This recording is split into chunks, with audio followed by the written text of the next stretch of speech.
এমন কোন ইতিহাস আমরা দেখতে পাই না যে তোফাজ্জল কোনো মানুষের একটি সম্পদ নষ্ট করেছে, কোন মানুষের একটি সম্পদ অবৈধভাবে তিনি ধরেছেন।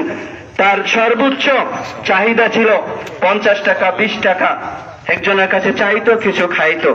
প্রিয় ভাইয়ের আমার, আজকের যারা এই জানাজায় উপস্থিত হয়েছেন সকলের কাছে সজোরে অনুরোধ জানাচ্ছি যে এলাকায়ও যদি এরকম কোনো আমরা ঘটনা দেখতে পাই যে একটি চোর বা একটি কোনো সন্দেহের বশবর্তী, সন্দেহের উপর নির্ভর করে এরকম দুর্ঘটনা আর যেন দ্বিতীয়বার পুনরাবৃত্তি না হয়, আমরা সবাই সচেষ্ট থাকব।